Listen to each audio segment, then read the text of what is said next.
नमस्कार मंडळी, स्वागत आहे तुमचे माझ्या प्रवासगाथा या चॅनलमध्ये। संध्याकाळचे हे नयनरम्य दृश्य बघून अगदी मन मोहून गेले। मावळणाऱ्या सूर्याचे अगदी सुंदर दृश्य दिसत होते। मित्रांनो, या आहेत गवताच्या वरडी। तुमच्याकडे काय बोलले जाते ते मला कमेंटमध्ये नक्की सांगा। पण आमच्या इथे गुरांसाठी ह्याचा वापर खाद्य म्हणून केला जातो। त्या अगदी सुंदररित्या एकावर एक रचून ठेवलेल्या आहेत। मित्रांनो, रात्रीचा प्रोग्राम होता तो म्हणजेच खेकडे पकडण्याचा, म्हणजेच किरव्या। ते पकडण्यासाठी आम्ही गेलो गणपतीपुळ्याला। पण तिथे आम्हाला हा अगदी वेगळ्या प्रकारचा मासा दिसला।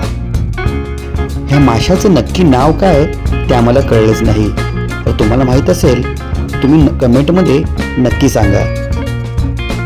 तुम्ही बघू शकता कशा प्रकारे हा मासा पाण्यामध्ये पोहत आहे। खेकडे पकडण्यासाठी गणपतीपुळ्याला गेलो खरे, पण थंडीने अगदी हालत बेकार झाली होती। म्हणून रस्त्यावरच शेकोटी पेटवून मी आणि माझ्या भावांनी तिथेच थोडा वेळ आराम केला। थंडी जाम होती आणि गाडी चालवणारा एकच मनुष्य, आम्हाला काही गाडी चालवता येत नव्हती, म्हणून त्याने थोडा जास्त आराम केला। शेवटी पहाटे 6 वाजता आम्ही खेकडे घेऊन घरी आलो। तुम्ही बघू शकता त्या खेकड्यांची साईज केवढी आहे ती। तुम्हीच बघू शकता माझ्या हातामध्ये हा एक खेकडा आहे, त्याची साईज बघा केवढी आहे ती।